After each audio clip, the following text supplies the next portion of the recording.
mendapat daun si anak dara, di bawah sarang burung tempua.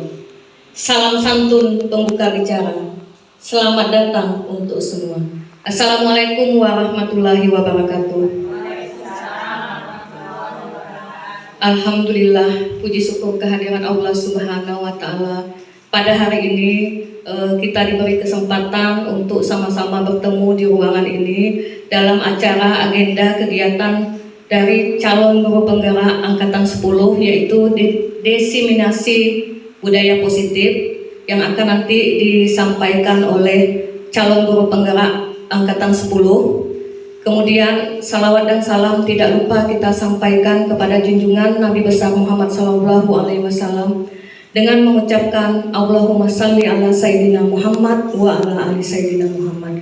Mudah-mudahan dengan bersalawat kepada Rasulullah SAW kita mendapatkan syafaat di yaumil akhir kelak. Kita mulai acara pertama, yaitu pembacaan doa. Kepada yang Pak Zikri disilakan. Amin amin ya rabbal alamin. A'udzubillahi minasyaitonir rajim. Bismillahirrahmanirrahim. Alhamdulillahi rabbil alamin. Wassalatu wassalamu ala asyrafil anbiya'i wal mursalin sayyidina maulana Muhammadin wa ala alihi washabihi ajma'in. Allahumma inna as'aluka salamatan fid din wa afiatan fil jasad wa ziyadatan fil ilmi wa barakatan fil rizqi wa tawbatan qabla al-maut wa rahmatan indal maut wa maghfiratan ba'da al-maut. Allahumma hawin alaina fi syakaratil maut wa najata minan nar wa afrahin al-hisab. Rabbana la tuzigh qulubana ba'da idh hadaytana wa hab lana min ladunka rahmatan innaka antal wahhab. Rabbana atina fid dunya hasanah wa fil akhirati hasanah wa qina adzabannar. Subhana rabbika rabbil izzati amma yasifun wa salamun alal mursalin walhamdulillahi rabbil alamin.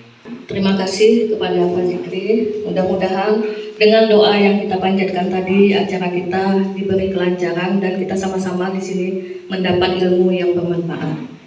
Untuk acara selanjutnya, kami mintakan kepada Ibu Susi Salhan sebagai PLH Kepala Sekolah untuk menyampaikan sepatah dua kata. Kepada Ibu, kami silakan. Bismillahirrahmanirrahim. Assalamualaikum warahmatullahi wabarakatuh. Alhamdulillahirabbil alamin, wassalatu wassalamu ala asrafil anbiya wal mursalin wa ala alihi wa ashabihi ajmain, amma ba'du. Yang terhormat Bapak Ibu Wakil Kepala Sekolah, yang terhormat Bapak Ibu Majelis Guru dan tenaga kependidikan.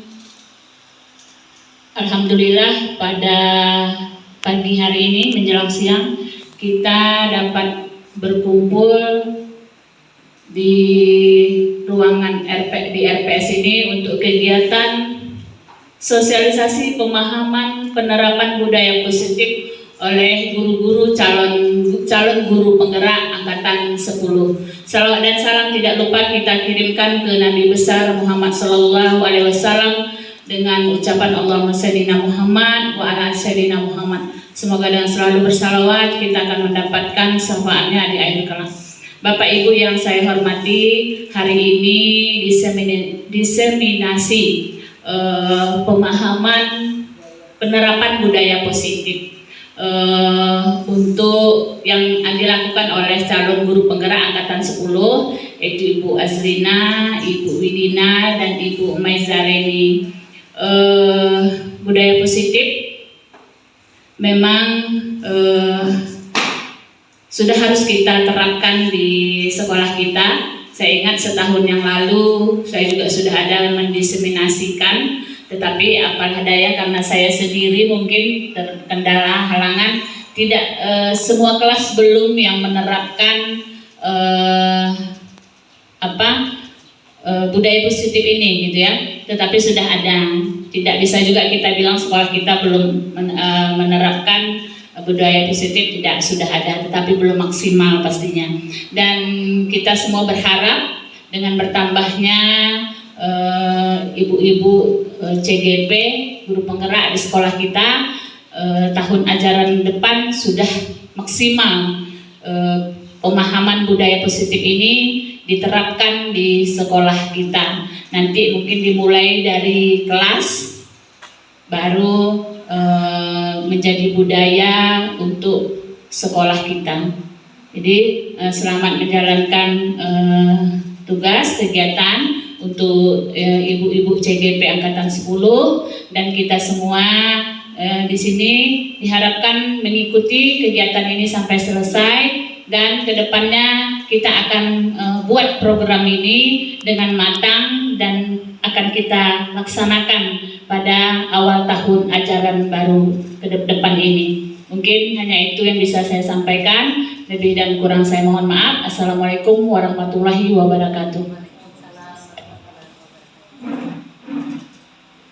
Terima kasih kepada Ibu Susi Salhan. Baiklah, kita masuki acara inti kita untuk penyampaian diseminasi budaya positif. Yang pertama mungkin akan dibawakan oleh CGP Angkatan 10 Ibu Widina Nugraha. Kepada Ibu disilakan. Assalamualaikum warahmatullahi wabarakatuh. Alhamdulillahirabbil alamin. Hari ini kita berkumpul di ruangan ini. Terima kasih untuk ibu semua yang telah hadir karena telah menghadiri acara kami ini. Alhamdulillah ibu semua dalam keadaan sehat walafiat. Tidak lupa beriring salam kita haturkan kepada junjungan Nabi kita Muhammad SAW dengan ucapan Allahumma sholli ala Sayyidina Muhammad wa ala alihi Sayyidina Muhammad. Yang terhormat Ibu PLH, Ibu Susi Salhan SPMP, yang terhormat juga Bapak, Ibu guru yang bersedia hadir di ruangan ini, dan juga rekan kami sesama CGP Angkatan 10. Dan hari ini kami akan mensosialisasikan pemahaman dan penerapan budaya positif. Di sini kami ada bertiga, saya sendiri, Ibu Widina Nugraha, dan Ibu Meiza Reni serta Ibu Azrina. Tadi Ibu Andong pakai pantun, kata fasil kami biasakan, karena kita berada di budaya Melayu, jadi biasakan dengan menggunakan pantun. Jalan bergaya penuh sensasi, saat berdiri terlihat seksi. Izinkan saya sampaikan presentasi, semoga menjadi bahan diskusi. Terima kasih. Baiklah, budaya positif yang akan saya sampaikan yaitu pertama tentang tujuan pendidikan ya Bapak Ibu. Di situ ada tujuan pendidikan kita, bisa Bapak Ibu lihat ya. Tujuan pendidikan kita menurut Ki Hajar Dewantara yaitu tujuan pendidikan adalah menuntun segala kodrat yang ada pada anak-anak agar mereka dapat mencapai keselamatan dan kebahagiaan yang setinggi-tingginya, baik sebagai manusia ataupun sebagai anggota masyarakat. Oleh sebab itu, pendidikan hanya dapat menuntun tumbuh atau hidupnya kekuatan kodrat yang ada pada anak-anak agar dapat memperbaiki lakunya, bukan dasarnya. Hidup dan tumbuhnya kekuatan kodrat anak. Jadi Bapak Ibu, dari tujuan Ki Hajar Dewantara ini, kita sebagai guru di sini adalah dapat menuntun murid kita ya sesuai kodratnya. Kodrat anak di sini adalah fisiknya, ya, pola pikirnya, ya. Itu yang kita tuntun ya. Sebagai kodrat anak ini tidak bisa berubah, tidak bisa kita merubahnya. Di sini kan dibilangnya situ kita tidak dapat memperbaiki lakunya, ya, tidak dapat karena dia sudah kodratnya, bawaannya. Tapi kita di sini hanya untuk dapat merubah lakunya. Ya. Nah yang kedua adalah ini budaya positif itu. Budaya positif di sekolah sekolah, yaitu nilai dan kebiasaan di sekolah yang berpihak pada murid agar mereka dapat berkembang menjadi pribadi yang kritis, penuh hormat, dan bertanggung jawab sesuai dengan profil pelajar Pancasila. Nah, di dalam budaya positif ini ya Bapak Ibu ya, kita di sini harus mengembangkan banyak. Sebenarnya sekolah kita seperti Bu Susi bilang tadi, budaya positif sudah kita laksanakan ya Bapak Ibu. Sudah ada budaya-budaya positif seperti eskul ya Bapak Ibu, juga sudah kita lakukan. Ada budaya positif di sekolah kita, salam sapa kepada guru. Sudah itu minta izin jika keluar dan masuk belajar, minta izin ketika anak kita keluar dari sekolah dan kembali lagi, dan minta izin kembali. Dan banyak lagi hal dalam budaya positif yang sudah kita lakukan di sekolah kita ini. Nah, dalam budaya positif ini kita di sini harus berpihak pada murid, ya. Harus berpihak kepada murid, karena pada dasarnya kita selalu melakukan budaya positif ini sesuai dengan apa yang menjadi pola pikir kita. Ya, itu tadi. Nanti kalau masalah hukuman, masalah segala macam itu nanti Ibu Mezarini yang akan memberikan penjelasannya. Nah, di dalam konsep utama budaya positif itu, ini ya Bapak Ibu, ada perubahan paradigma belajar. Ya.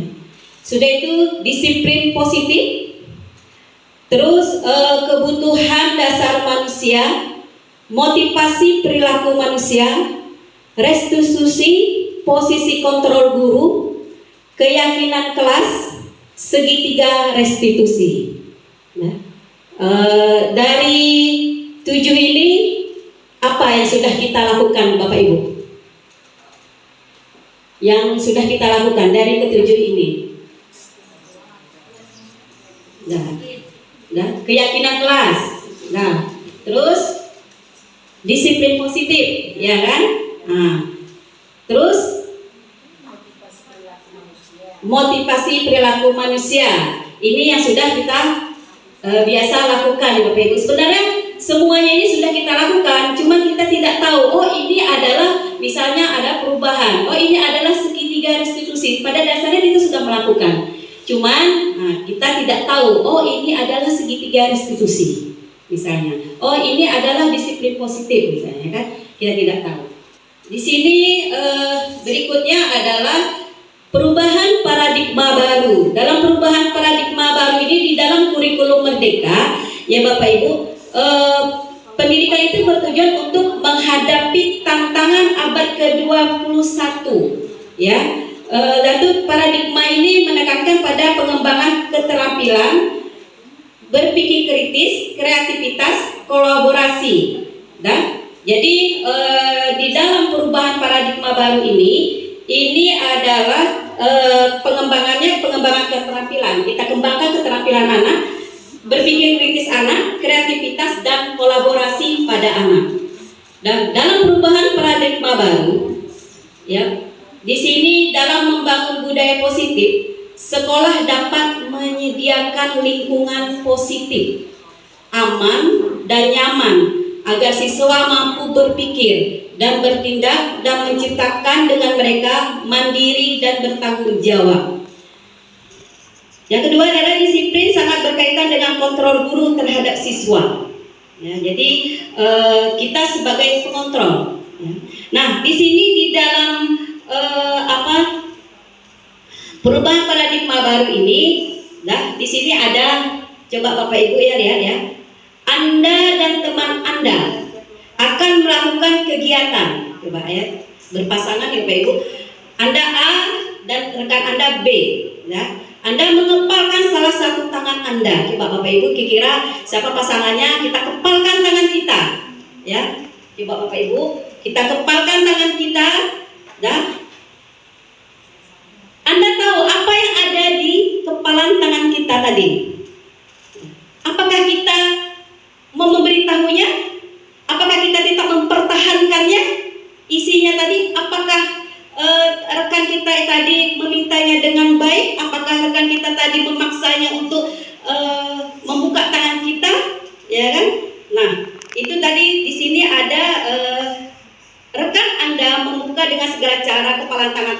kita. Jadi dia ingin tahu apa isi di dalam kepalan tangan kita tadi. Boleh membujuk, boleh menghardik, mengintimidasi, ya kan, memarahi, menggoda, bahkan memberi Anda uang agar Anda membuka kepalan tangan Anda. Nah, titik kontrolnya adalah Anda sendiri. Apakah Anda mau dibujuk? Apakah Anda mau dihardik? Ya kan, titik kontrolnya kita. Apakah kita bersedia untuk membuka tangan kita, biarkan kita tahu? Itu titik kontrolnya ada pada diri kita. Ya Bapak Ibu. Dan perubahan paradigma belajar. Di sini Bapak Ibu, perubahan paradigma belajar menurut teori kontrol ilusi kontrol Dr. William Glasser. Ya Bapak Ibu, di sini ada 4. Ilusi guru mengontrol murid. Ilusi bahwa penguatan positif efektif bermanfaat. Ilusi bahwa kritik dan membuat orang merasa bersalah dapat menguatkan karakter. Yang keempat, ilusi bahwa orang dewasa yang memiliki hak untuk memaksa. Nah, ini keterangannya ya Bapak Ibu. Ilusi guru mengontrol murid. Ya. Ilusi guru mengontrol murid. Pada dasarnya kita tidak dapat memaksa murid untuk berbuat sesuatu jikalau murid tersebut memilih untuk tidak melakukannya. Ya, ini tadi ilusi guru mengontrol murid. Jadi ingat Bapak Ibu bahwa pada dasarnya kita tidak dapat memaksa murid untuk berbuat sesuatu jikalau murid tersebut memilih untuk tidak melakukannya. Ya. Walaupun tampaknya kita sedang mengontrol perilaku murid tersebut, hal ini karena murid tersebut sedang mengizinkan dirinya dikontrol. Ya. Saat itu bentuk kontrol guru menjadi kebutuhan dasar yang disiplin murid tersebut. Teori kontrol menyatakan bahwa semua perilaku memiliki tujuan bahkan terhadap perilaku yang tidak disukai. Yang kedua adalah ilusi bahwa semua penguatan positif efektif dan bermanfaat. Penguatan positif atau bujukan adalah bentuk kontrol. Segala usaha untuk mempengaruhi murid agar mengulangi suatu perilaku tertentu, suatu usaha untuk mengontrol murid tersebut dalam jangka waktu tertentu, kemungkinan murid tersebut akan menyadari dan mencoba untuk menolak bujukan kita. Atau bisa jadi murid tersebut menjadi tergantung pada pendapat sang guru untuk berusaha. Jadi murid tersebut menjadi tergantung pada pendapat sang guru atau berusaha dalam ilusi bahwa semua penguatan positif efektif dan bermanfaat.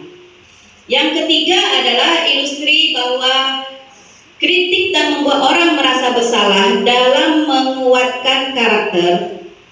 Ini ya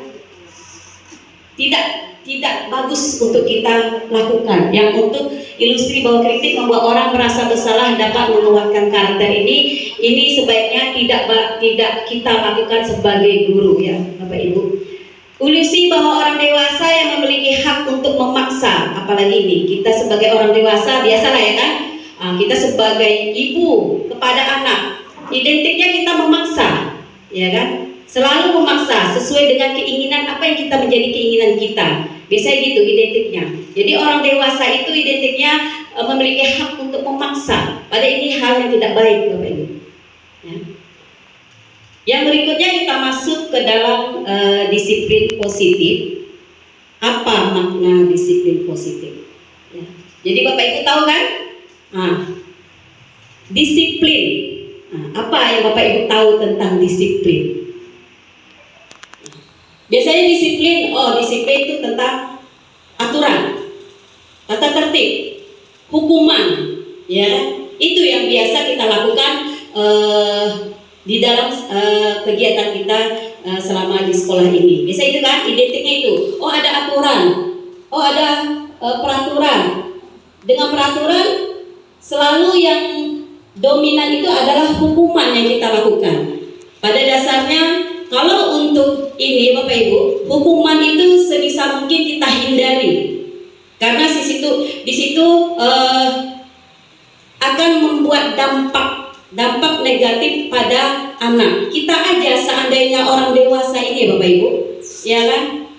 Kita misalnya kepala sekolah menghukum kita, pasti di hati kita apa yang ada di hati kita, ya. Walaupun itu kadang kita salah, kadang dongkol lah, kadang marah. Begitu juga dengan anak murid kita, Bapak Ibu. Ya. Jadi kalau ada hukuman, siapapun itu yang mendapatkan hukuman, walaupun dia salah, tetap di hatinya ada rasa dongkol, ya Bapak Ibu. Nah, jadi disiplin itu berasal dari bahasa Latin, ya Bapak Ibu. Disiplina yang berarti belajar. Ya, jadi kita di sini belajar. Disiplin itu belajar, kita belajar. Ya Bapak Ibu. Disiplin diri membuat orang menggali potensi menuju sebuah tujuan apa yang dia hargai. Namun dalam budaya kita, makna kata disiplin berubah menjadi sesuatu yang dilakukan seseorang pada orang lain untuk mendapatkan kepatuhan. Itu tadi, kan? Kita buat disiplin, kita menyuruh murid kita seperti ini. Kita berharap murid kita selalu patuh pada kita, ya Bapak Ibu. Dan kecenderungan umum adalah menghubungkan kata disiplin dengan ketidaknyamanan. Benar enggak Bapak Ibu? Nah, ya kan? Selalu ketidaknyamanan. Kenapa? Karena hukuman tadi. Identiknya pada hukuman, ya Bapak Ibu. Bukan dengan apa yang harga atau mencapai suatu tujuan yang mulia. Kita sedikit-sedikit anak tidak melanggar disiplin, hukum. Tidak melanggar disiplin, hukum. Dan kembali lagi kepada tujuan Ki Hajar Dewantara. Kita sebagai guru di sini, kita guru hanya menuntun anak akan menjadi lebih baik seperti itu. Ya, gitu. Nah, di sini ada pengertian daripada disiplin, ya Bapak Ibu. Disiplin adalah kemampuan memerintah diri sendiri dalam mengontrol dan menguasai diri untuk memilih tindakan yang mengacu pada nilai-nilai yang kita hargai dengan penuh tanggung jawab tanpa diperintah orang lain. Ya, itu tadi. Maka kata ini kan, siapa yang bisa mendisiplinkan diri kita selain kita sendiri? Tak ada satupun orang yang bisa mendisiplinkan kita selain diri kita sendiri, ya Bapak Ibu. Kalau kita sudah disiplin, apalagi anak-anak ya Bapak Ibu, kalau anak-anak sudah disiplin, tak mungkin kita memanggil dia kan Bapak Ibu, ya, tak mungkin kita menyalah-nyalahkan dia seperti itu. Jadi terus adalah nilai-nilai yang kita hargai adalah nilai kebajikan. Di dalam disiplin ini nilai yang kita hargai Bapak Ibu adalah nilai kebajikan. Sifat positif manusia yang merupakan tujuan mulia yang ingin kita capai setiap individu, yaitu nilai-nilai dalam profil pelajar Pancasila. Kita tahu semua apa profil pelajar Pancasila. Yang berikutnya adalah kebutuhan dasar manusia, ya Bapak Ibu. Bisa Bapak Ibu lihat ya, ada 5 kebutuhan dasar kita sebagai manusia. Ini tidak bisa kita pungkiri, ya Bapak Ibu. Yang pertama adalah bertahan hidup, ya. Bertahan hidup. Bagaimana kita mempertahankan hidup? Apa yang kita pertahankan dalam hidup kita? Untuk bertahan hidup, jelas sandang, papan, pangan, hobi. Itu untuk bertahan hidup. Boleh kita olahraga, ya. Boleh juga seni misalnya, itu kan untuk bertahan hidup, ya kan? Yang berikutnya adalah cinta, kasih, diterima. Jadi kebutuhan dasar manusia itu, kita ingin mendapatkan cinta, kasih. Kita ingin mendapatkan diterima oleh orang lain. Enak tidak kita kalau kita tidak dicintai? Enak tidak Bapak Ibu? Kalau kita tidak dicintai orang lain, dimusuhi orang lain, tidak diterima oleh orang lain, enak tidak Bapak Ibu?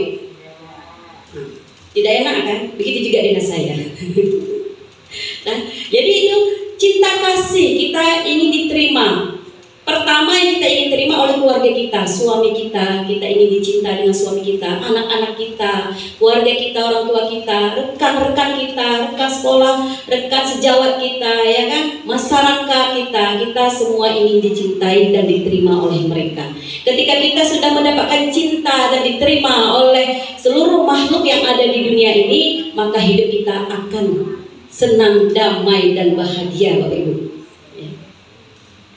Yang berikutnya adalah penguasaan, ya. penguasaan ya Bapak Ibu.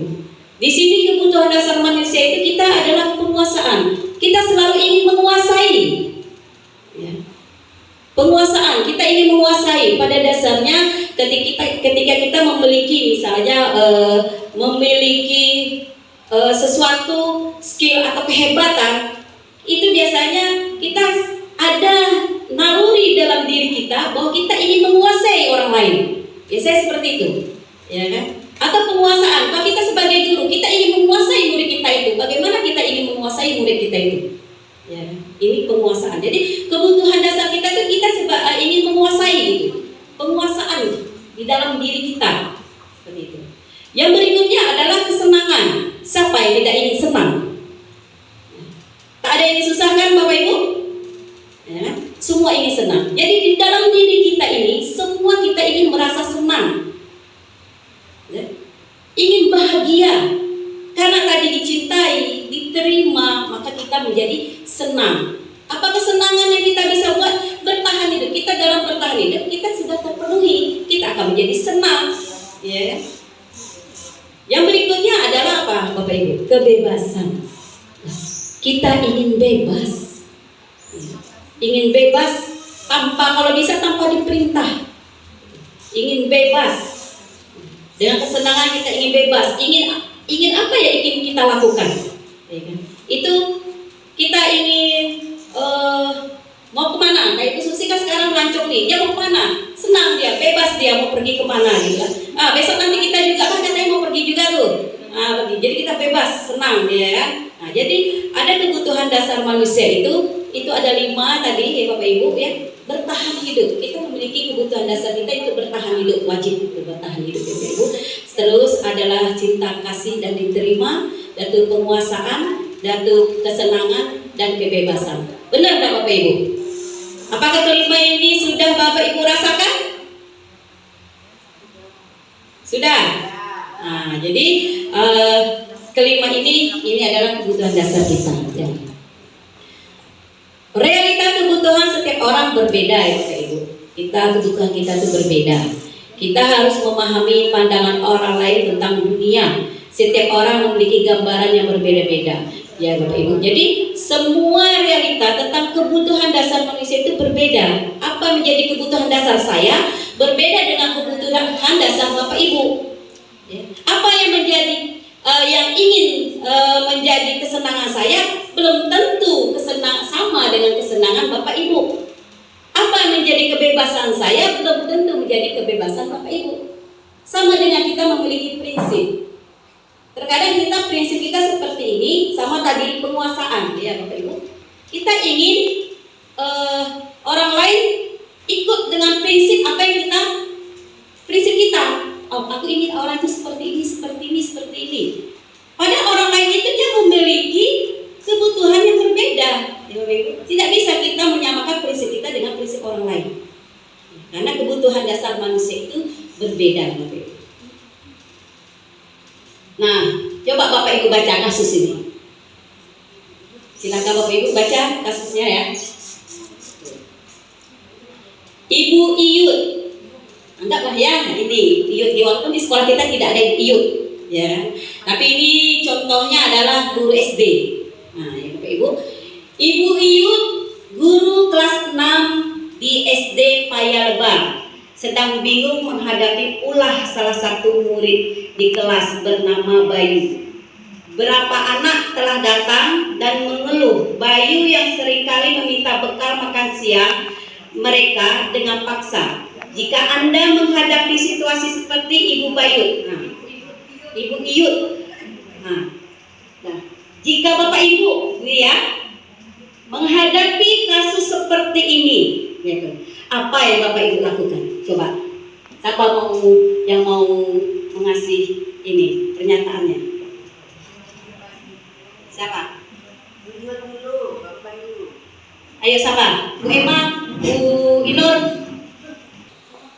Ayo, siapa? Bu Nur.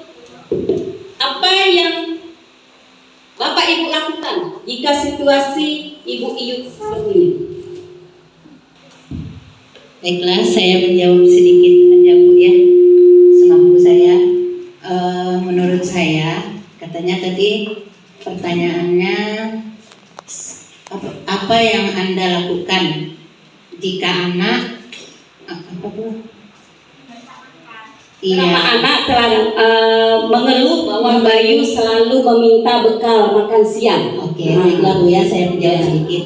Ya. Saya sebagai guru, saya memanggil anak tersebut dan saya menasihati anak itu supaya jangan melakukan lagi dan memaksa orang lain. Nah, kalau bisa saya panggil anak itu dan saya nasihati dia. Itu aja. Dia bawa bekal sendiri Bapak Ibu. Nah, silakan Bu Jul Hendriani. Saya akan menambah jawaban dari Bu Lila. Kalau menurut saya akan mendekati anak tersebut yang Bayu itu, saya dekati. Kemudian saya melakukan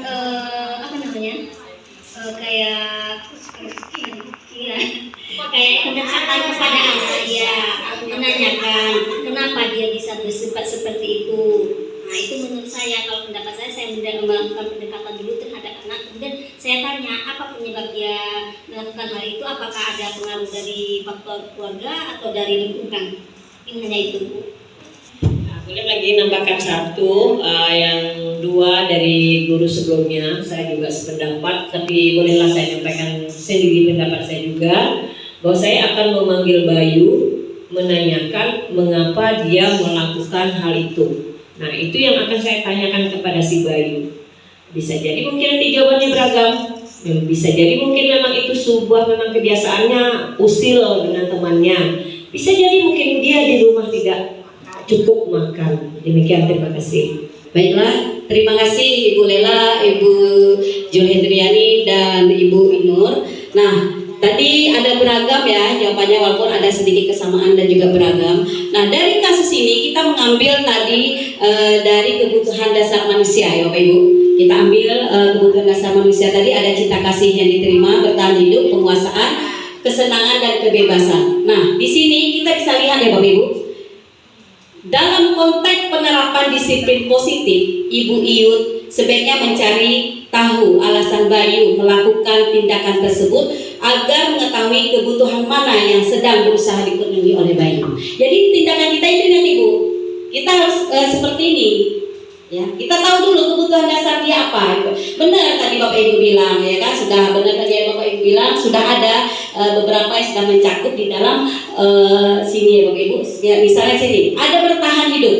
Coba Bapak Ibu lihat, Bayu lapar dan orang tuanya tidak membawakan bekal makan siang. Nah, berarti kalau Bayu tidak lapar, berarti dia bertahan hidup.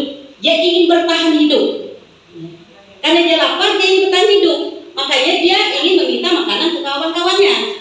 Seperti itu. Tapi cinta kasih, Bapak Ibu. Kita ambil dari kebutuhan dasar manusia, cinta kasih. Nah, teman Bayu jadi perhatikan Bayu. Karena ingin diterima, ya, dia ingin diterima, ingin mendapatkan cinta kasih, ya kan? Dia merasa bahwa kawannya itu memperhatikan dia karena dia minta makanan nih. Aja seolah-olah kawannya kan perhatian kepada dia, seolah-olah seperti itu. Dan hati dia merasa dia sudah diterima oleh kawan-kawannya. Padahal dia tidak tahu bahwa di situ Bayu ini ada penguasaan. Dia berkebutuhan penguasaan, di mana dia merasa karena temannya jadi takut dan menurut keinginannya. Nah, situ. Di sini seperti itu. Jadi karena kawannya ingin takut, tetap dikasih makanan tersebut. Karena dia merasa dia memiliki penguasaan. Dia mungkin si Bayu ini dia orangnya lebih kuat atau gimana gitu kan. Yang berikutnya adalah kebebasan. Bayu merasa bosan dengan bekal yang dibawakan orang tuanya karena bekalnya selalu sama. Ya kan? Mungkin dia bosan dengan bekal. Mungkin orang tuanya tadi dah mengasihkan bekal, tapi mungkin telur, tengok kawannya ada bawa ayam, ada bawa mie, pengen pula dia. Itu seperti itu. Nah, jadi dia merasa itu tadi ingin kebebasannya, bebas memilih apapun makanan yang ada di sana, seperti itu. Dan itu kesenangan. Bayu hanya iseng dan dia menikmati ekspresi temannya yang kesal. Jadi dia senang, dia lihat kawannya kesal itu senang. Itu senang pada diri dia, tapi kebutuhan dasar dia senang lihat kawannya kesal. Gitu. Iya. Jadi seperti itu, ya Bapak Ibu. Dan sampaikan ya Bapak Ibu. Saya lanjutkan materi ke berikutnya adalah materi tentang motivasi perilaku manusia yang dibawakan oleh Ibu Mezareni. Untuk Bu Mezareni dipersilahkan. Karena Bu Widina dan moderator tadi membuka pakai pantun, saya juga ikut pantun. Coba-coba ya. Air beriak tanda dalam, air tenang seperti berlian. Izinkan saya ucapkan salam untuk para hadirin sekalian. Assalamualaikum warahmatullahi wabarakatuh. Terima kasih. Di sini saya akan melanjutkan materi yang sudah disampaikan oleh Ibu Widina sebelumnya, yaitu tentang motivasi perilaku manusia. Nah, di sini untuk motivasi perilaku manusia itu dibedakan atas dua, yaitu motivasi eksternal dan motivasi internal. Nah, motivasi eksternal itu motivasi yang berasal dari luar diri kita. Kalau internal itu berasal dari dalam diri, baik dari siswa maupun dari dalam diri kita sendiri sebagai seorang guru yang tujuannya untuk disiplin positif. Nah, manakah yang baik di antara dua motivasi yang ada? Apakah motivasi eksternal ataupun motivasi internal? Nah, di sini untuk menghindari ketidaknyamanan atau hukuman, apa yang akan terjadi apabila saya tidak melakukannya? Nah, terus ada yang kedua. Ini pertanyaannya nanti mengacu pada pemahaman kita tentang hukuman itu apa, konsekuensi itu apa, dan restitusi itu apa. Jadi kita lihat dari kalimat pemantiknya. Nah, untuk yang kedua, untuk menghindari imbalan dari orang lain atau institusi. Seperti yang bentuk pertanyaannya, apa yang akan saya dapatkan apabila saya melakukannya? Nah, ini merupakan motivasi eksternal ya, yang berasal dari luar diri kita. Yang ketiga, untuk menghargai diri sendiri. Saya akan menjadi orang yang seperti apa bila saya melakukannya. Nah, itu kan berasal dari dalam diri kita sendiri. Ada keinginan dari diri kita sendiri yang memotivasi kita untuk melakukan sebuah perubahan ke arah yang positif. Nah, tujuan akhirnya apa? Tentu disiplin positif. Nah, kira-kira dari dua motivasi yang ada itu, kira-kira yang terbaik itu motivasi yang mana Bapak Ibu? Motivasi internal, ya. Karena kalau motivasi internal artinya itu berasal dari dalam diri kita sendiri. Tidak ada paksaan dari orang lain dan kita melakukannya tidak mengharapkan apa-apa. Tidak ada mengharapkan pujian, tidak mengharapkan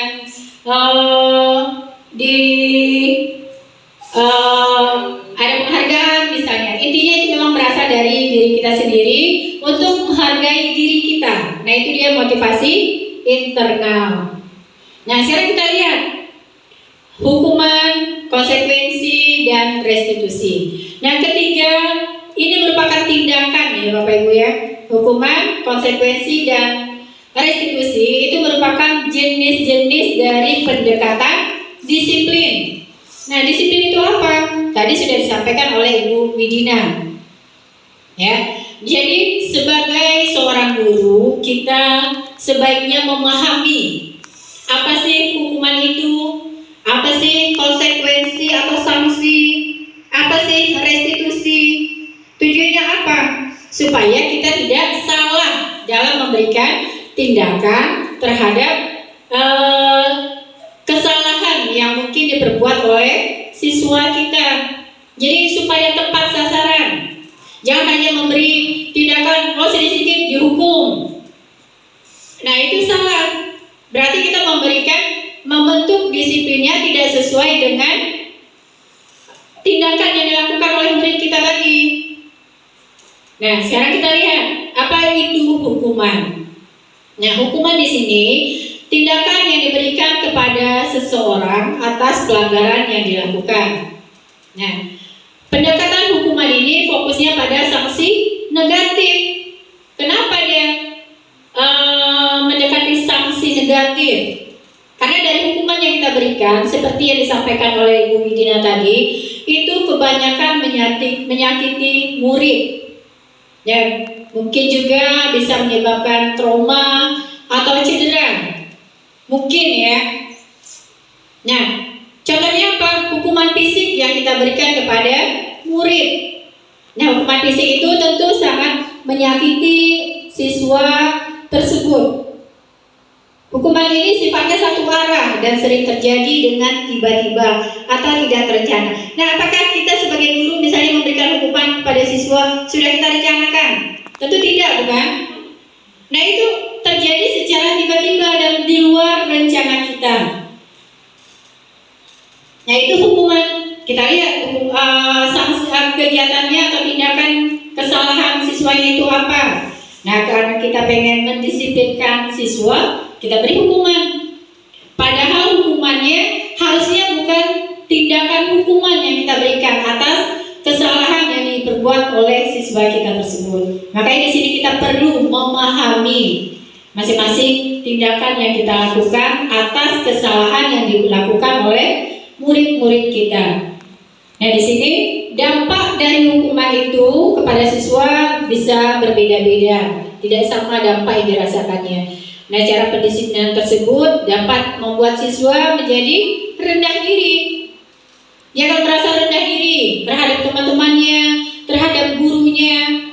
Dia menjadi malu, bahkan marah, dan juga mungkin berontak. Nah, ini sering kita lihat ya. Kita lihat dalam realnya kita di sekolah. Mungkin kita sendiri tanpa kita sadari pernah melakukan hal seperti ini, melakukan tindakan disiplin dengan memberikan hukuman kepada siswa kita. Seharusnya bukan tindakan hukuman yang kita berikan. Nah, jadi mungkin siswa tidak terima. Oh, saya cuma melakukan ini, saya cuma mencoret-coret, tidak sengaja mencoret buku kawan. Kok saya disuruh keliling lapangan, kok saya disuruh berjemur. Akhirnya siswa menjadi berontak, tak terima dia. Di samping dia malu, dia juga merasa insecure dia terhadap teman-temannya mungkin, maupun terhadap gurunya di sekolah. Ya, nah itu hukuman. Nah, sekarang apa? Konsekuensi atau sanksi. Konsekuensi itu pertanggungjawaban yang dibebankan kepada seseorang, pada murid ya, atas pelanggaran dari aturan yang telah disepakati bersama. Nah, ini bedanya dengan hukuman. Kalau hukuman tidak ada kesepakatan, itu semata-mata hanya haknya guru. Apakah siswa bisa menolak? Tidak, tapi dia melaksanakan dengan tidak senang, melawan dengan hatinya. Akhirnya dia melakukan kegiatan yang sama, diulang lagi. Nah, kalau konsekuensi ini dia melanggar aturan yang telah disepakati bersama. Misalnya dengan membuat seorang wali kelas membuat keyakinan kelas, guru mata pelajaran membuat keyakinan kelas atau kesepakatan kelas dengan siswanya sebelum memulai pelajaran. Nah, dalam proses pembelajaran mereka melanggar kesepakatan yang sudah disepakati bersama. Nah, di sini tindakan yang tepat kita berikan kepada siswa tersebut mungkin berbentuk konsekuensi atau sanksi. Contohnya tadi dia mencoret buku kawannya tanpa sengaja. Apa konsekuensinya? Nah, tolong kamu hapus lagi coretan yang sudah kamu lakukan di buku teman kamu. Bagaimana caranya? Mungkin dia menggunakan pena, itu terserah kamu. Yang penting buku temannya tidak rusak. Nah, bukan dengan memberikan hukuman seperti hukuman fisik tadi, yaitu dinamakan dengan konsekuensi. Lebih halus dia daripada hukuman. Ini sesuai dengan kesepakatan bersama tadi. Ada kesepakatan di awal. Jika dia melanggar aturan, tindakan yang kita lakukan untuk mendisiplinkannya adalah dalam bentuk konsekuensi. Nah, dengan menerapkan metode pendisiplinan ini, siswa akan dibuat tidak nyaman untuk jangka waktu tertentu. Tetap dia merasa tidak nyaman, tapi mungkin hanya pada saat itu saja. Nanti dia lupa lagi. Dia lupa dengan tindakan yang diberikan oleh gurunya, karena tidak menyakiti hatinya. Tapi tetap dia merasa tidak nyaman. Tidak nyamannya pada saat itu saja. Nanti dia lupa lagi. Nah, sekarang restitusi. Mungkin kata-kata restitusi ini masih belum awam di telinga kita, tapi kita sudah melakukannya. Tanpa sengaja kita sudah melakukan, tapi kita tidak tahu kalau itu adalah tindakan restitusi, merupakan jenis tindakan dari pendisiplinan. Apa itu restitusi? Yaitu metode pendisiplinan yang paling baik di antara hukuman dan konsekuensi, yaitu upaya untuk memperbaiki kerugian atau kerusakan yang diakibatkan oleh tindakan siswa. Fokusnya pada pemulihan dan tanggung jawab siswa dalam memperbaiki situasi sehingga mereka bisa kembali ke kelompoknya dengan karakter yang lebih baik. Nah, siswa tidak dituntut berperilaku baik untuk menyenangkan orang lain atau menghindari ketidaknyamanan, melainkan menjadi orang yang menghargai dirinya. Nah, untuk kegiatan restitusi ini nanti ada metode yang mesti kita lakukan, itu namanya segitiga restitusi. Apa saja langkah-langkah yang kita lakukan untuk menerapkan segitiga restitusi ini? Nah, itu nanti akan disampaikan oleh Ibu Azlina. Intinya, kegiatan atau tindakan restitusi yang kita lakukan itu merupakan tindakan pendisiplinan terhadap siswa yang paling baik di antara hukuman, konsekuensi, atau sanksi. Karena dia akhir dari tindakan yang kita berikan terhadap siswa, siswa akan merasa menghargai dirinya sendiri. Tidak ada beban, tidak ada perasaan berontak yang timbul dari diri siswa tersebut. Nah, di sini ada kasus dalam bentuk hukuman dan sanksi atau konsekuensi. Nah, dari kasus yang ada ini, mohon ibu-ibu bisa memahami kasusnya seperti apa. Dan di bawah ada 2 pertanyaan. Nah, kasusnya, Mai kurang menguasai pelajaran matematik sehingga pada saat pelajaran tersebut berlangsung dia lebih banyak berdiam diri atau menggambar di buku pelajarannya. Pada saat guru matematiknya Pak Seno menanyakan Mai menjadi gugup dan tidak sengaja menjatuhkan tasnya dari kursi, serta tiba-tiba menjadi gagap pada saat berupaya menjawab. Seluruh kelas pun tertawa melihat tingkah laku Mai yang bicara tergagap dan malu luar biasa, dan malahan minta Mai untuk maju ke depan dan berdiri di depan kelas sambil menunjuk hidungnya karena tidak bisa menjawab pertanyaan Pak Seno. Kelas menjadi makin gaduh dan anak-anak tertawa melihat Mai di depan kelas memegang hidungnya. Nah, dari kasus ini, apakah Bapak Ibu setuju dengan tindakan Pak Seno terhadap Mai? Bagaimana Bapak Ibu? Alasan kenapa? Kalau tidak setuju, silakan memberikan tanggapan. Silakan Bapak Ibu. Baiklah ya Bu, katanya tindakan Pak Seno itu setuju apa tidak terhadap Mai? Menurut saya tidak setuju karena dia memberi hukuman ya Bu ya, membuat anak itu jadi malu. Nah, termasuk dia menjadi bullying seperti itu menurut saya. Jadi alasannya itulah mengapa, karena saya tidak setuju karena melihat anak Mai ini seperti dibully. Jadi Bu Laila beranggapan bahwa anak ini dia seperti dibully, jadi dia tidak setuju tindakan oleh Pak Seno. Dan menurut Bu Laila itu adalah sebuah hukuman atau konsekuensi? Menurut saya itu hukuman Bu. Kalau konsekuensi kan kita memberikan yang terbaik gitu. Terima kasih Bu Laila. Ada lagi Bapak Ibu yang lain? Benar lagi? Yang lain ada Ani? Ya, Bu Rati kira-kira gimana Bu Rati? apakah setuju dengan tindakan Pak Seno terhadap Mai? Setuju atau tidak setuju, terus dia hukuman atau konsekuensi? Ini sama dengan kisah di dalam kelas ya Bu ya. Mungkin pada saat kita mengajar, siswa tidak fokus, ketahuan dia bermain dan tiba-tiba kita menyuruh dia untuk menjawab pertanyaan yang kita sampaikan. sehingga siswa menjadi gugup dan malu luar biasa.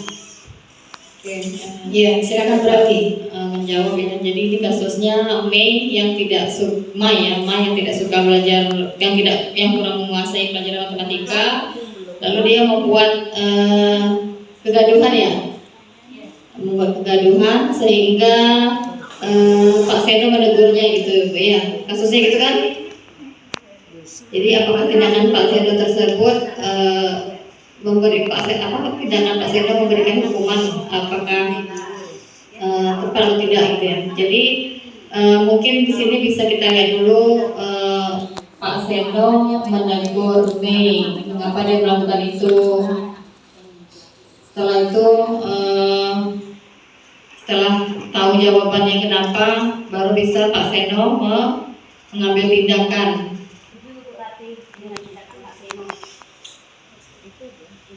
Iya, setuju. Ya, setuju. Karena kita di dalam kelas itu kan kita yang ininya ya, kita sebagai guru kan kita yang ibaratnya kita yang penguasanya gitu kan. Jadi kalau misalnya di dalam kelas itu ada yang membuat kegaduhan, pastilah kita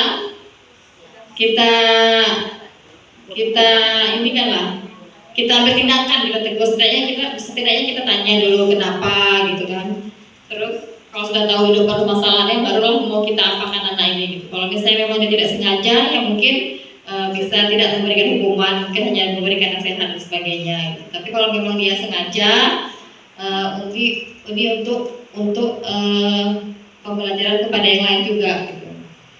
Nanti apakah hukuman atau konsekuensi? Pertanyaan kedua berarti, menurut Bu Rati, tindakan Pak Seno terhadap Mai itu hukuman atau konsekuensi? Dari pemahaman tadi, termasuk hukuman atau konsekuensi? Konsekuensi. Alasannya? Ya tadi karena kan kita harus tahu dulu duduk permasalahannya gitu, ya kan? Nah itu aja. Terima kasih Ibu Lela dan terima kasih kepada Ibu Rati. Berbeda ya Bu, tadi Ibu Lela mengatakan bahwa ini adalah merupakan hukuman dan Bu Rati adalah konsekuensi. Ada lagi? Ada. Nah, ya Ibu ulang lagi. Silakan dulu. Kalau mau ditanya apakah setuju dengan tindakan Pak Seno terhadap Mei, mengapa? Saya tak setuju karena Pak Seno ini melakukan hukuman. Mengapa tak setuju kan gitu? Mengapa tak setuju? Karena kalau kita sudah mempelajari disiplin positif, itu tidak perlu lagi kita hukum anak tersebut. Boleh kasih konsekuensi aja. Menurut Anda apa tindakan Seno terhadap Mei? Apakah sudah hubungan kan tidak? Jadi dia harus dilakukan konsekuensi. Kalau dia sudah membuat disiplin positif, nanti ada kesepakatan di kelas. Jika kesepakatan di kelasnya itu memang harus mengharuskan dia berdiri, Mai harus dengan berbesar hatilah berdiri karena itu memang kesalahannya. Saya rasa itu. Terima kasih.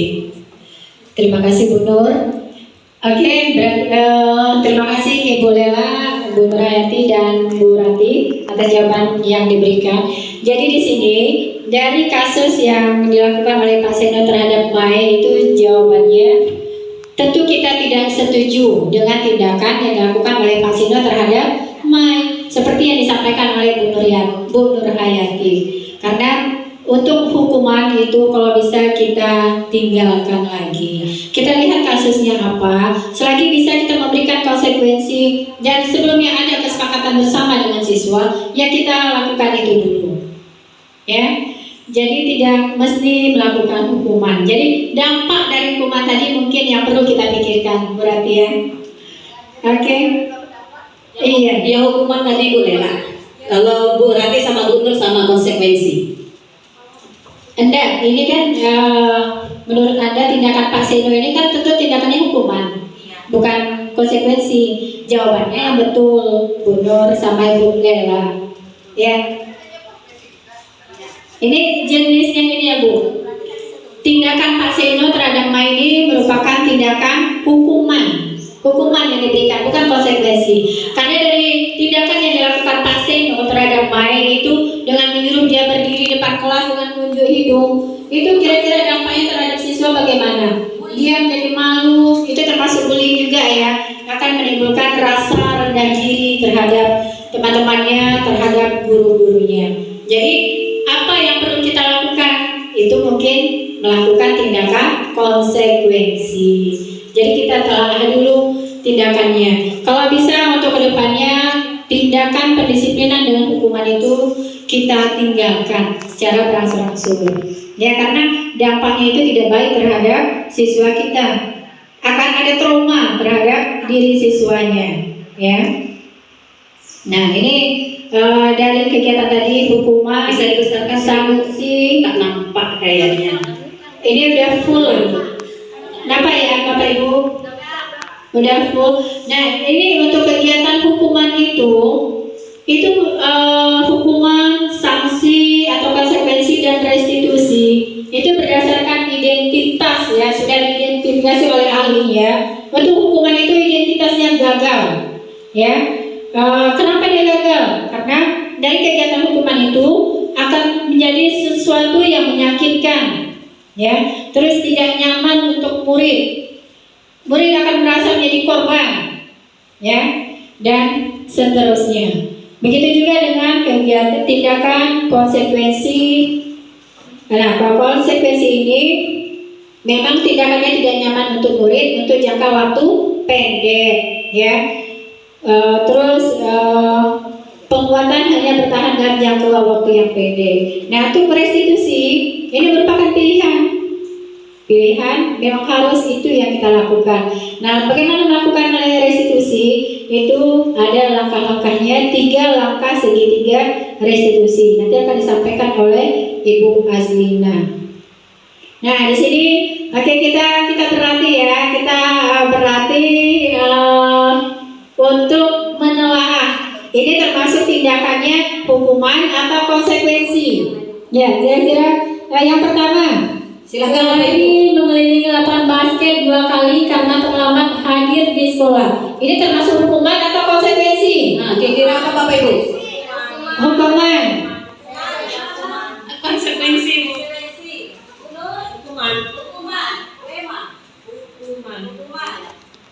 Oke. Lanjut. Ya, hukuman. Lanjut yang kedua, membersihkan coretan yang dibuatnya di meja tulis. Konsekuensi. Semua konsekuensi. Iya. Yang ketiga, murid diminta push up 5 kali karena tidak menggunakan masker ke sekolah. Nah, hanya tidak menggunakan masker, disuruh siswanya push up 5 kali. Sungguh teganya. Jadi semua jawabannya adalah hukuman tuh. Ya lanjut. Menggantikan kertas tugas teman yang telah dicoret-coret. Iya, konsekuensi. Berjemur di lapangan basket pukul 2 siang karena mau ngobrol dengan teman. Hukuman. Murid diminta bertelanjang kaki karena tidak memakai sepatu warna hitam sesuai peraturan sekolah. Hukuman. Berdiri di depan kelas sambil memegang kaki satu karena tidak bisa menjawab pertanyaan. Hukuman. Sekarang kita lihat. Nah, ini jawabannya. jawabannya. Benar tak dengan yang kita sampaikan tadi? Bagaimana jawabannya Bapak Ibu tadi? Ibu-ibu semua? Benar? Salah? Sesuai ya? Sesuai? Oke. Kita beri aplaus Bu dari jawaban ibu-ibu tadi. Kita beri aplaus untuk kita semua. Terima kasih. Terima kasih. Nah, lanjut yang berikutnya, restitusi posisi kontrol guru. Di sini sebagai seorang guru kita mempunyai posisi kontrol. Ya, posisi kontrol seorang guru itu ada 5. Yang pertama sebagai penghukum, yang kedua pembuat merasa bersalah, yang ketiga posisi sebagai teman, yang keempat posisi sebagai pemantau, dan kelima posisi sebagai manajer. Nah, kira-kira Bapak Ibu, posisi manakah yang sering kita lakukan di sekolah saat ini? Apakah sebagai penghukum? Apakah pembuat rasa bersalah? Apakah sebagai teman? Apakah sebagai pemantau saja? Atau sebagai manajer? Mana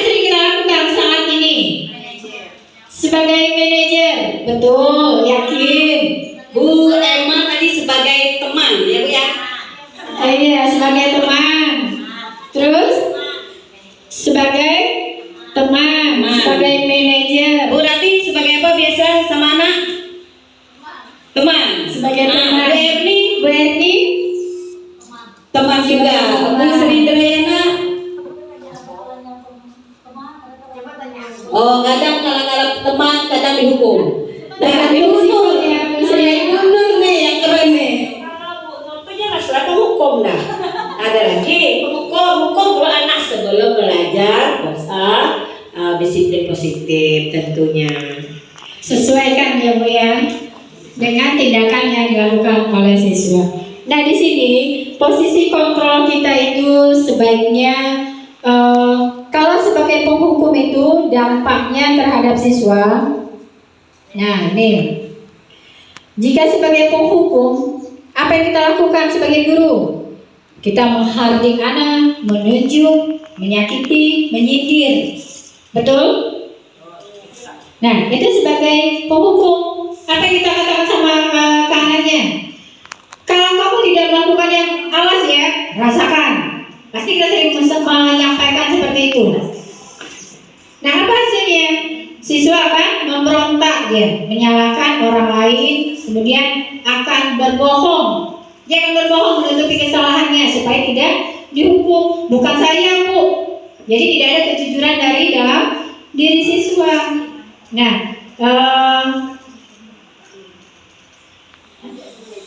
dampak pada murid itu dia akan mengulangi kesalahannya. Nah, sekarang kita lihat sebagai teman.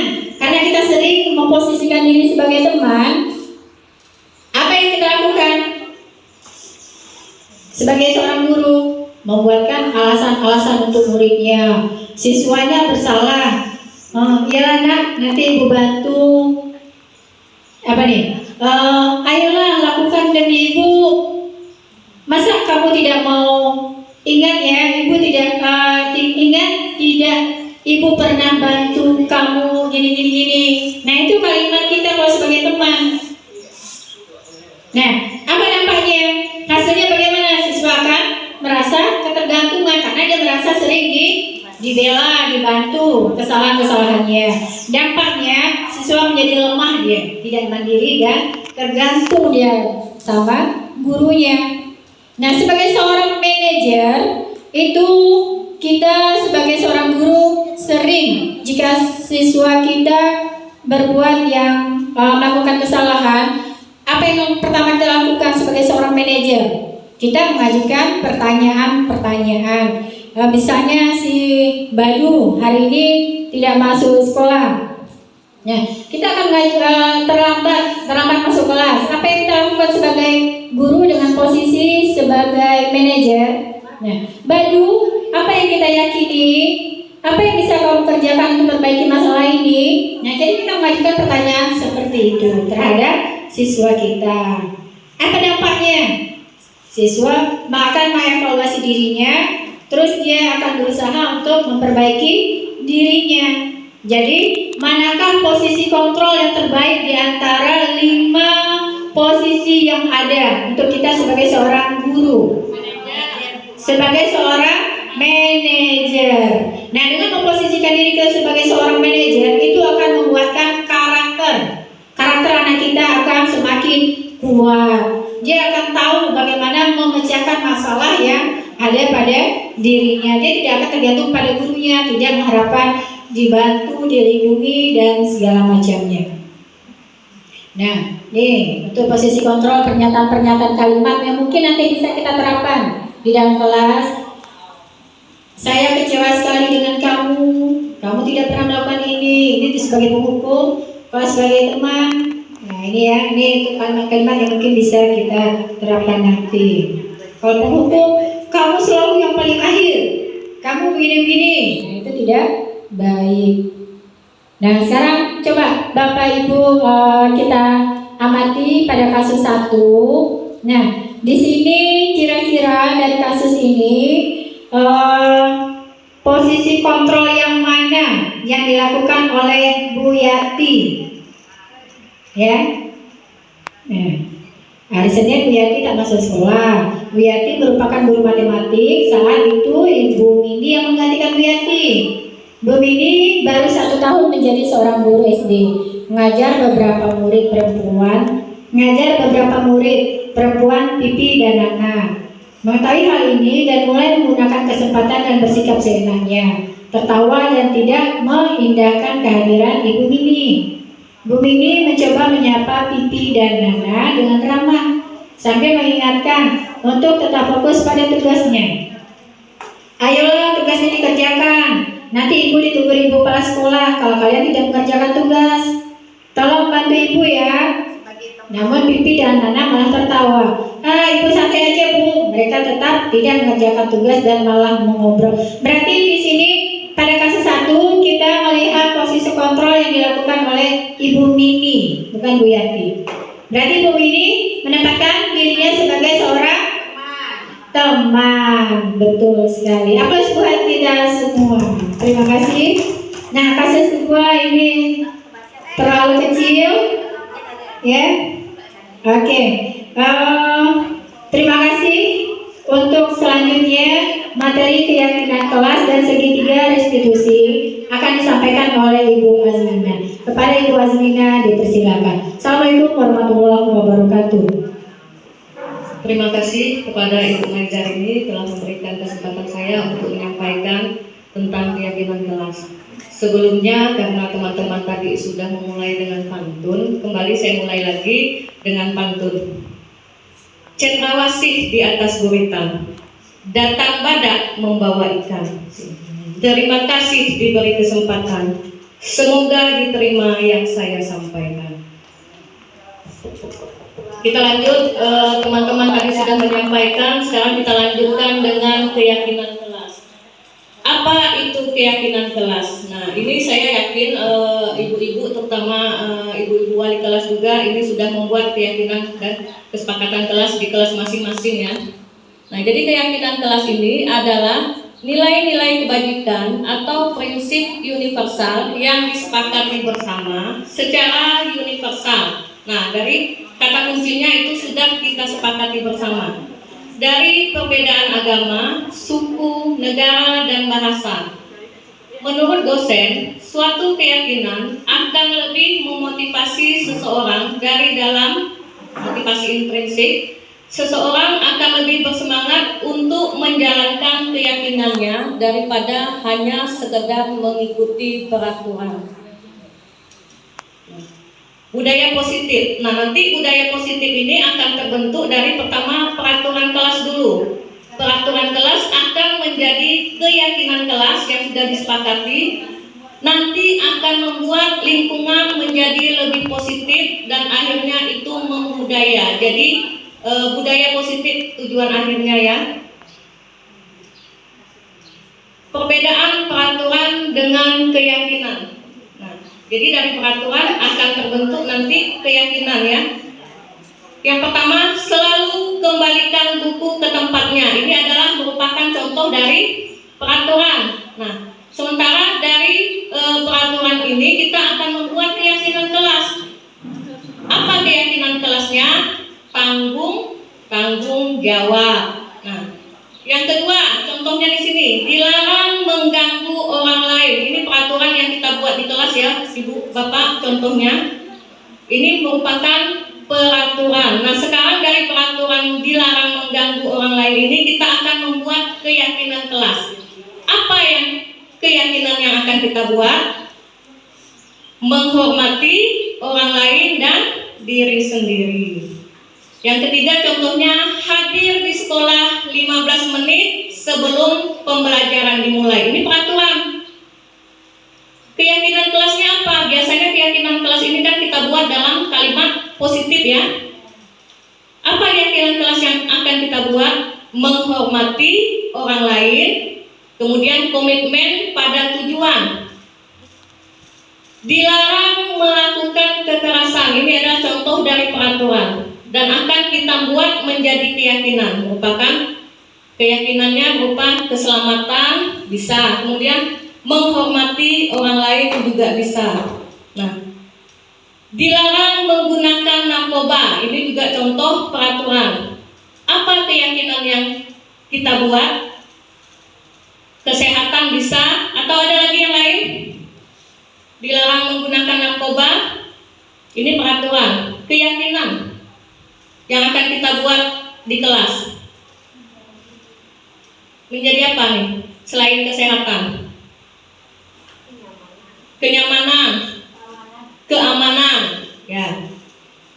Bergantian atau menunggu giliran. Ini sering nih ya, mengumpulkan buku ke depan saja mungkin sering berebut. Nah, jadi kita buat peraturan bergantian atau menunggu giliran. Nah, keyakinan kelas yang kita buat di sini menghormati orang lain. Bisa juga kita buat kesabaran ya. Gunakan masker. Ini untuk apa? Keyakinan kelas yang kita buat untuk kesehatan dan keselamatan. Jangan berlari di kelas atau koridor. Ini peraturan kita buat, jadi keyakinan berupa bisa keselamatan, bisa keamanan. Pembentukan keyakinan kelas. Keyakinan kelas itu bersifat lebih abstrak daripada peraturan yang lebih rinci dan konkret. Keyakinan kelas berupa pernyataan universal atau kalimat positif. Pernyataan keyakinan kelas itu hendaknya tidak perlu banyak sehingga mudah diingat dan dipahami. Nah, ini untuk kita garis bawahi ya Bapak Ibu.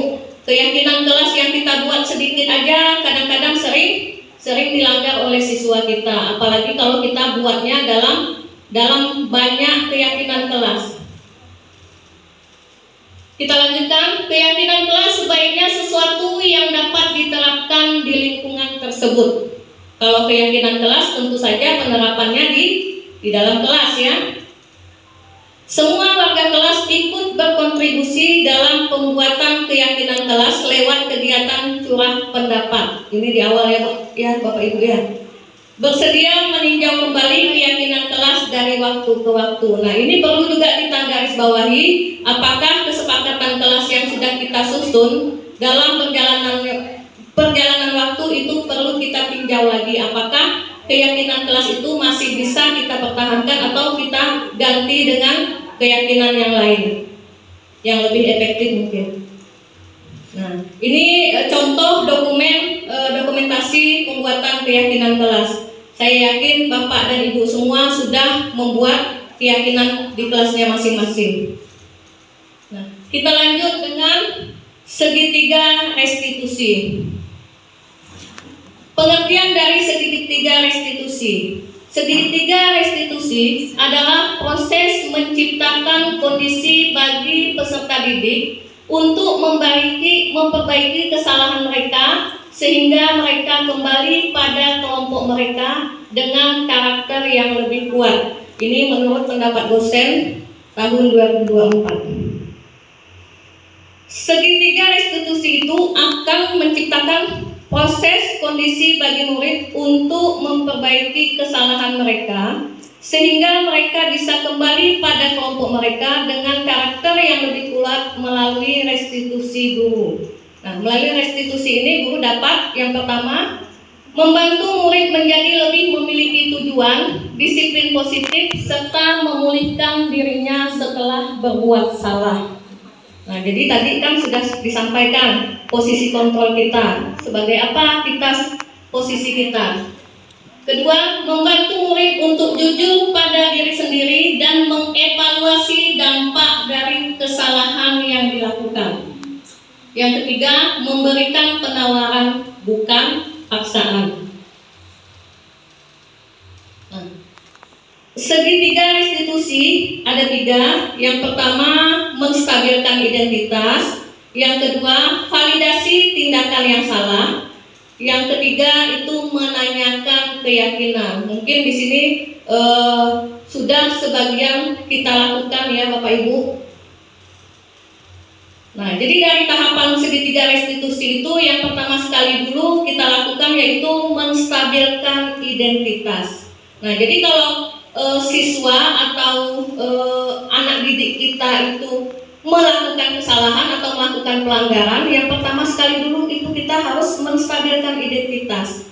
Nah, dari menstabilkan identitas ini kita bisa bertanya dengan anak kita, berbuat salah itu tidak apa-apa. Nah, itu menstabilkan identitas. Tidak ada manusia yang sempurna. Kemudian saya atau ibu juga pernah melakukan kesalahan seperti itu. kita bisa menyelesaikan ini. Bapak atau Ibu tidak tertarik mencari siapa yang salah, tapi ingin mencari solusi dari permasalahan ini. Atau boleh juga kita mengatakan kamu berhak merasa begitu. Nah, ini adalah contoh dari kalimat menstabilkan identitas. Nanti kita akan masuk ke studi kasus juga ya. 2. Validasi tindakan yang salah. Jadi tahapan restitusi yang kedua itu memvalidasi tindakan yang salah. Kita bisa memvalidasi tindakan itu dengan kalimat kamu pasti punya alasan mengapa melakukan hal itu. Atau mungkin yang kemarin yang saya praktekkan di demonstrasi konstekstual yang saya buat itu, anak ini kedapatan di kantin. Nah, mungkin validasi tindakan yang salahnya mungkin saya mengatakan sama siswa, saya juga senang duduk di kantin. Nah, tapi apakah hal itu benar? Kamu patut bangga pada dirimu sendiri karena kamu telah melindungi sesuatu yang penting buatmu. Nah, itu salah satu contoh kalimat dari validasi tindakan yang salah. Kemudian tahapan yang terakhir dari segitiga restitusi yaitu menanyakan keyakinan kelas. Apa yang kita percaya sebagai kelas atau keluarga? Atau apa boleh juga kita buat kesepakatan kelas yang mana yang kamu langgar dari peraturan yang telah kamu langgar ini? Boleh. Misalnya saya tidak disiplin, Bu. Itu menanyakan keyakinan kelas. Apa bayangan kita tentang kelas yang ideal? Atau kamu mau jadi orang yang seperti apa? Ini tahapan yang ketiga dari menanyakan keyakinan kelas. Kita saya langsung memberikan kepada studi kasus ya. Kasus. Nah, ini kita ambil kasus di sini kasus pertama aja ya. Sabrina hari itu bangun terlambat. Nah, nanti kita di sini tanya apa tadi tahapan restitusinya yang kita tanya ya. Sabrina hari itu bangun terlambat dan terburu-buru sampai di sekolah. Dia pun akhirnya sampai di gerbang sekolah, tapi baru menyadari kalau tidak menggunakan sepatu hitam seperti tertera di peraturan sekolah. Di depan pintu kelas, Bapak Lukman memperhatikan sepatu Sabrina yang berwarna coklat. Sabrina berusaha menjelaskan bahwa dia terburu-buru dan salah menggunakan sepatu. Pak Lukman menanyakan Sabrina, apa peraturan sekolah tentang seragam warna sepatu? Sabrina menjawab, sudah mengetahui seperti sepatu harus berwarna hitam. Namun terburu-buru dan salah mengenakan sepatu. Selain tidak mungkin kembali pulang karena rumahnya jauh sekali, Pak Lukman tetap bersikeras pada peraturan yang berlaku dan mengatakan, ya sudah, kamu sudah melanggar peraturan sekolah. Kamu salah, sudah terlambat. Salah pula warna sepatunya. Segera buka sepatumu kalau tidak bisa mengenakan warna sepatu sesuai peraturan. Sabrina meminta maaf dan memohon kembali kepada Pak Lukman agar tetap dapat mengenakan sepatunya dan berjanji tidak akan mengulangi kesalahannya. Namun Pak Lukman tidak mau tahu, kamu telah melanggar peraturan sekolah.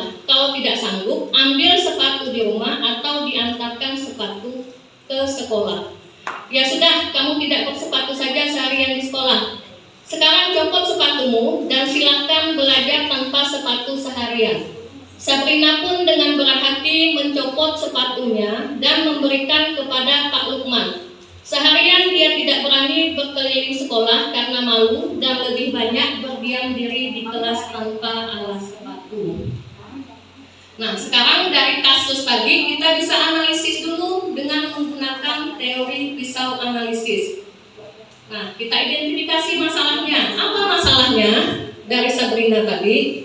Nah, mungkin dari kasus tadi kita tahu Sabrina bangun terlambat dan terburu-buru datang ke sekolah. Kita identifikasi dulu masalahnya. Jadi siswa yang bermasalah itu hendaknya di awal kita identifikasi apa masalahnya. Nah, dari jangan langsung menghukum. Yang kedua, Sabrina tidak menggunakan sepatu hitam seperti tertera pada peraturan sekolah. Ini kita identifikasi masalahnya ya. Kemudian identifikasi ketiga kita temukan Sabrina merasa malu dan tidak berani berkeliling sekolah karena sepatunya disita Pak Lukman. Nah, apa faktor yang mempengaruhi dari Sabrina terlambat bangun tadi? Nah, kita cari dulu faktor penyebabnya. Nah, jangan asal main hukum saja. Mungkin dia tidur larut malam, mungkin dia lupa menyalakan alarm. Ini mungkin yang lebih fatal, mungkin kita kondisi fisiknya yang kurang fit, tapi kita tidak tahu kan, kita main hukum saja. Kurangnya manajemen waktu dari Sabrina, dan mungkin juga kurangnya perhatian dari orang tua Sabrina tadi. Alternatif solusi atas pemecahan masalah Sabrina tadi. Tidak mengembalikan sepatu Sabrina karena Sabrina sudah melanggar peraturan sekolah. Kedua, berkolaborasi bersama guru piket, wali kelas, orang tua Sabrina demi memberikan solusi permasalahan Sabrina. Ketiga, menerapkan segitiga restitusi untuk memunculkan motivasi agar Sabrina tidak datang terlambat lagi, agar ia bisa mempersiapkan perlengkapan sekolahnya dengan baik. Solusi terbaik. Kira-kira dari Bapak Ibu semua, apa solusi terbaik untuk kasus yang telah Sabrina lakukan tadi? Ada yang mau berpendapat?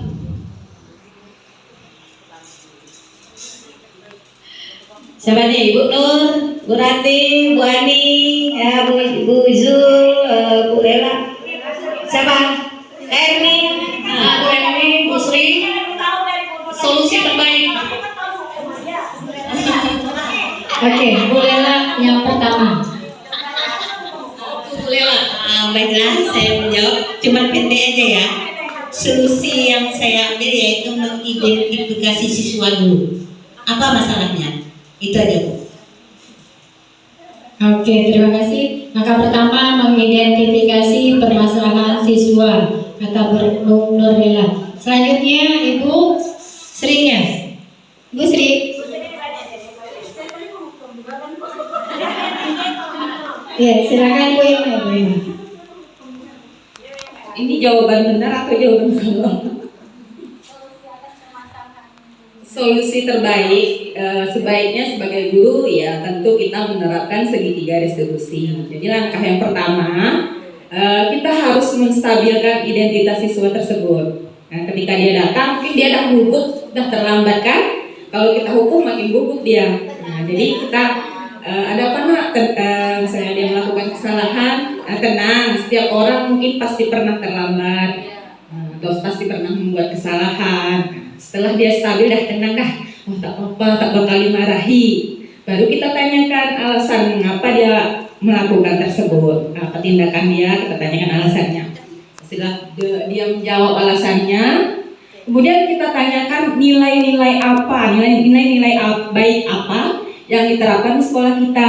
Tentu dia bilang tidak boleh, misalnya masuk jam 7.15 sudah berbunyi, jam 7 sudah harus di sekolah. Kan dia tahu, berarti dia sudah mengetahui nilai-nilai positif yang ada di sekolah. Nah, setelah kita menanyakan nilai-nilai positif yang ada di sekolah, kita tanya, jadi kamu telah melanggar nilai-nilai yang mana? Nilai-nilai positif di sekolah yang mana yang telah kamu langgar? Nah, dia jawab kan, terus kita tanyakan lagi, apa solusinya dari dia berikutnya? Jadi bukan kita yang kedepannya kamu tidak boleh terlambat lagi ya, bukan dari kita. Nah, jadi dia jawab, kedepan saya tidak akan mengulangi kesalahan ini lagi, Pak, Bu, misalnya seperti itu. Saya kira seperti itu jawabannya. Sekian dari saya. Assalamualaikum warahmatullahi wabarakatuh. Waalaikumsalam. Terima kasih kepada Ibu Imam telah menjawab dengan memberikan solusi dari pertanyaan tadi dengan baik. Kemudian selanjutnya pertanyaannya, posisi kontrol apa yang sudah diterapkan oleh Bapak Lukman ini? Ya, posisi kontrol yang 5 tadi. Pada kasus yang Bapak kasus Pak Lukman ya, Pak Lukman dengan Sabrina ini, kira-kira posisi kontrol apa yang sudah dilakukan oleh Pak Lukman? sebagai penghukum kah? Ya silakan Bu Sri Indrayana. Tadi 1 apa Bu? Penghukum. Iya. Penghukum, 2 sebagai teman, 3 sebagai pemantau masalah, yang kelima manajer. Ya tentu saja sebagai penghukum. Kalau manajer kan dia harusnya menerapkan segitiga restitusi. Iya, terima kasih Bu Emma. Terima kasih Bu Emma. Ya, jadi posisi kontrol yang sudah Pak Lukman terapkan itu adalah sebagai penghukum. Nah, dari indikator yang bisa kita lihat ya, Pak Lukman itu langsung menyalahkan Sabrina ketika melanggar peraturan sekolah. Kemudian indikator yang kedua yang bisa kita lihat dari penghukum tadi, dia menerapkan satu cara, yaitu menghukum tanpa mau mendengarkan alasan dari Sabrina. Jadi itu saja yang dapat saya sampaikan untuk kegiatan hari ini. Sebelum saya tutup, Bapak Kadir jadi petani, punya lahan ditanami jati. Presentasi berakhir sampai di sini. Semoga bisa memberi arti. Wabillahi taufiq wal hidayah. Assalamualaikum warahmatullahi wabarakatuh.